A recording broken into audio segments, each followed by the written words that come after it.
Okay, I'd like to continue my Macross lore series a little bit.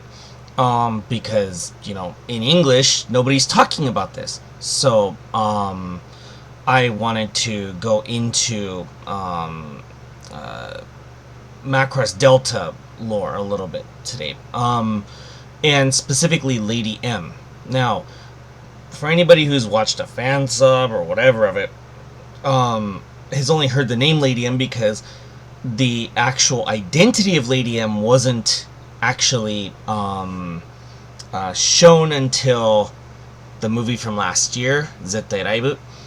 And so I want to go through the TV series, because the TV series, the first movie doesn't really go into much about Lady M.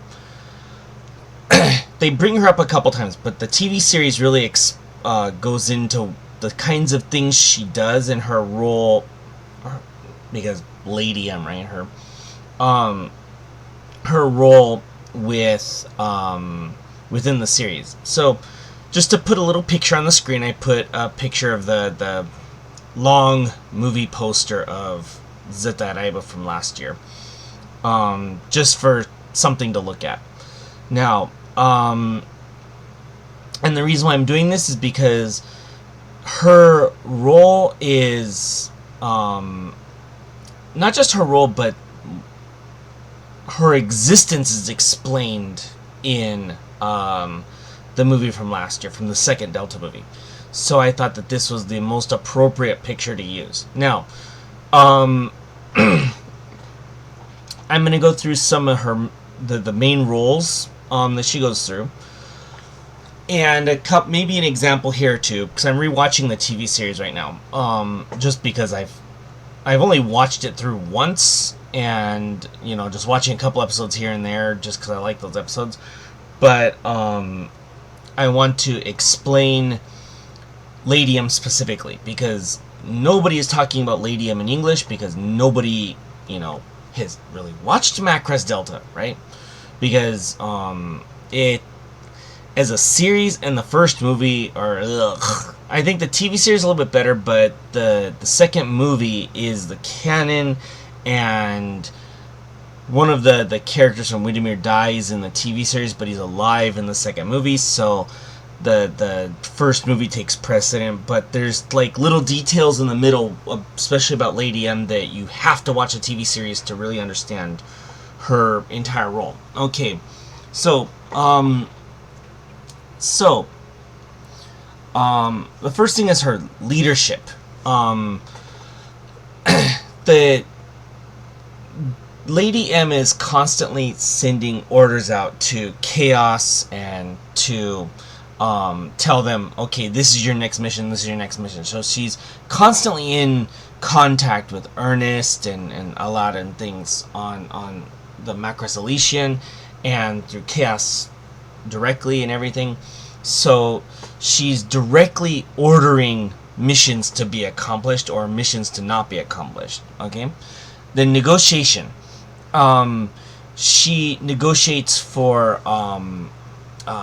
resources, to get resources to Chaos so they can have their Valkyries and parts and stuff like that, right? That kind of thing.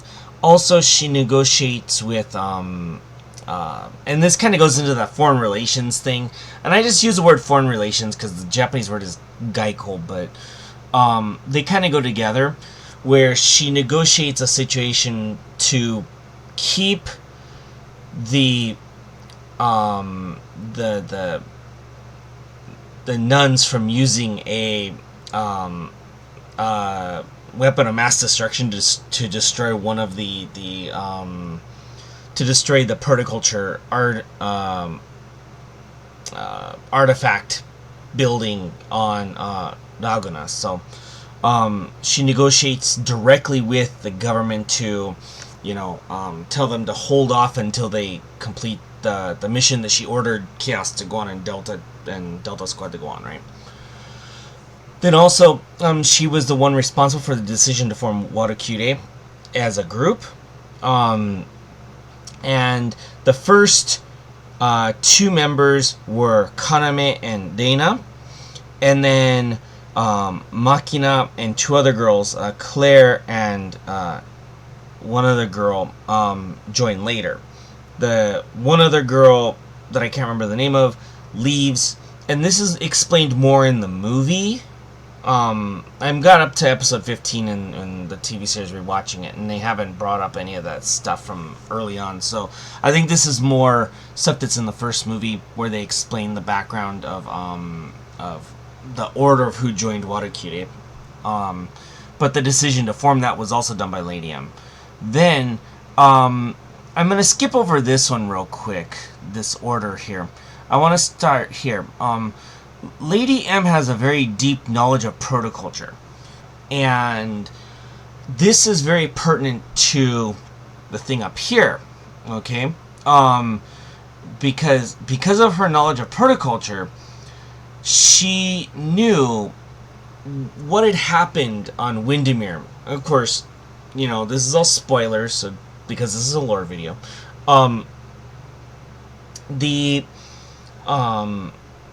When the humans were living on Windermere up until the War of 2060, which is 7 years before the events of Macross Delta. It's 1 year after the events of Macross Frontier. So keep this in mind with all the things going on. And also, 2060 is the same year that Macross 30, the video game, which is canon, by the way, takes place in. So there's a lot of stuff going on at the same time in different parts of the galaxy, right?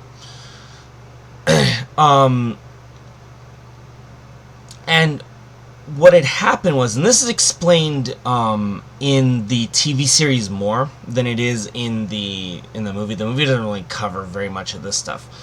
The TV series, near the end of the TV series, covers it more.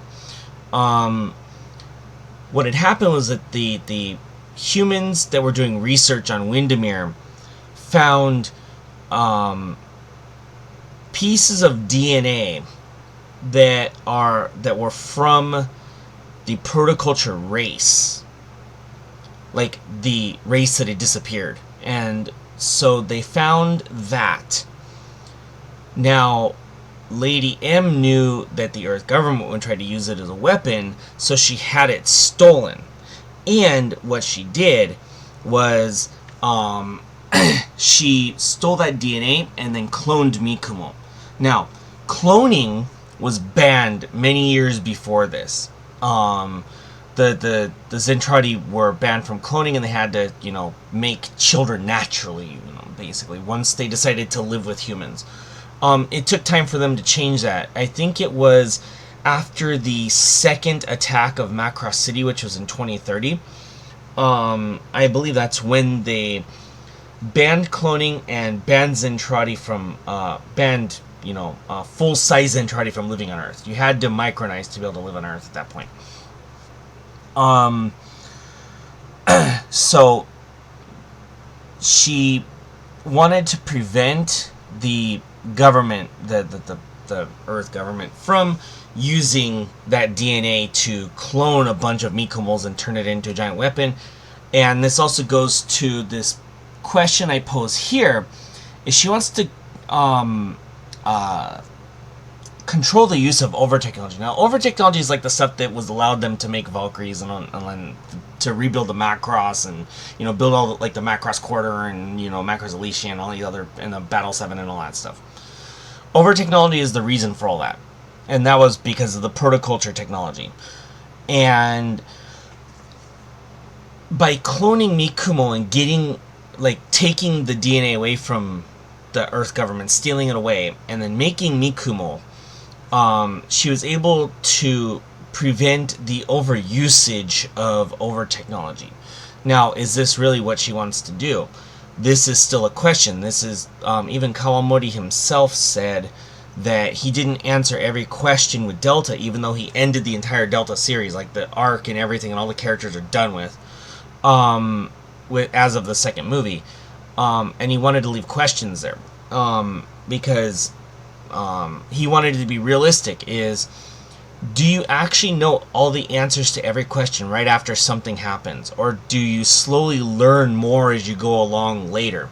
And this is where he's you know, like putting hints of things of Zero, like spread out through like Frontier and Delta, because there's a lot of stuff in Zero that happened that hasn't gotten out because it was it was considered a military secret and they couldn't let it out until Frontier era, which was 2859. So this is the kind of way Kawamori is making Macross right now. It's to give you hints of things and then, you know, have you kind of think about what's going on and not give you every answer right away. So there's not an entire... This is not all the answers, right? I'm just... This, preventing the use of over technology, or limit the use of it,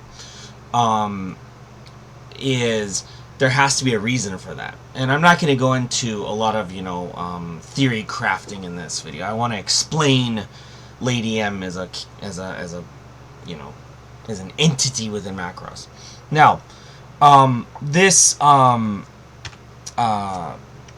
next one is actually related directly to the second movie. Is that she scouts and brings Max into help with Chaos. Now, this is specifically to the second movie. So with Max, he also brings Exodore with him. So just like, you know, Macross 7, you know, on the bridge. But Max understands what Lady M wants to do. He wouldn't have decided to help unless unless he knew what Lady M was really trying to do. So, and she would only ask Max if she knew who he was. Now, besides the fact that he's the greatest ace in, you know, the government's, in the military's history in Macross, you know, that's beside the point. But, there's a deeper reason. Now, this is where I'm gonna spoil the second movie a bit, because they actually tell you who Lady M is in the second movie. Lady M is Lady Mega Road 1. Now, what is Mega Road 1? If anybody remembers, there was a little 30-minute music video flashback thing called Flashback 2012.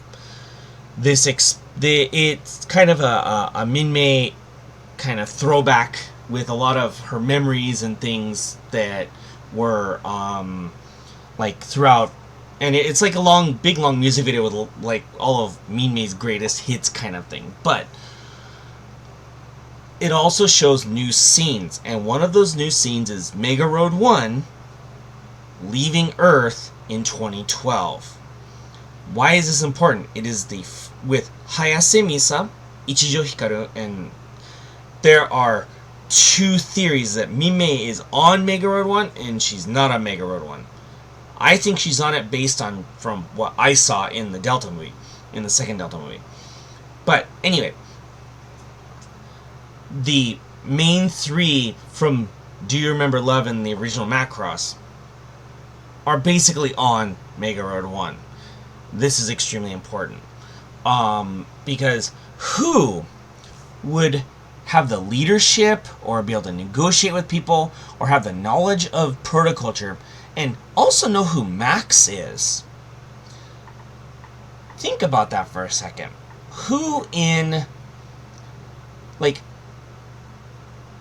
the original Macross would have that kind of knowledge? Hayase. If you remember from Do You Remember Love, when her and Hikaru were inside the Protoculture city, she was the one who actually could understand some of the language. She could understand, you know, she could decode the song Ayobetemasu ga, the lyrics to give to Minmay so Minmay could sing the song and end the war kind of thing, right? But Mega Road, the thing is that Lady Mega Road 1 is not Hayase specifically. It is the entity Mega Road 1. And if you know anything about, you know, naval ships and everything, they usually give them female names and they refer to them as she, right? So this all kind of adds up into one big, you know, like pointing at Mega Road 1. Now, why is this important is because Mega Road 1 was lost in 2016. They lost contact with it completely. And they were, really, they didn't know where it was. But the official government propaganda about it was, oh, we just lost contact. They're probably somewhere out in space somewhere hanging out. That was basically how the government explained that. So, and that's the in-canon, in-universe reason, okay? Now, within Mega Road 1, who would be the leader? If anybody has watched Flashback 2012, they would know the captain of Mega Road 1 is Hayase, right? Although her name is Ichijo Misa at that point, because her and Ichijo got married right after the end of the war, and it was right before, I think it was like right before or right after Mega Road 1 left Earth is when their daughter was born, Ichijo Miku. So that there's a whole lot going on here. But Lady M being Lady Mega Road 1 is a direct saying that we know where Mega Road 1 is, and they're trying to do something. But what happened is that Mega Road 1 got caught in fold space and couldn't get out. And so if they couldn't get out, they would look for a way to get out, right? Like, if you think about it rationally. But they don't want to get out. Now, I'm not going to go into details about this, but the main point is that Lady M is going back to the old Macross, because they're basically saying it's Mega 1. And all the communications to Ernest on the Macross Elysian and Aladdin, and the contact going on there is with Mega Road 1, who is using fold connections to be able to communicate out from within fold space. So, this is where the lore up to Delta is with Lady M. I wanted to explain this a little bit because most people don't know who Lady M is, and because they have never watched this. And this should give people a little more interest in watching like Macross Zero or, you know, Frontier a little bit, because the Bajra are actually very, very important to the events of Delta.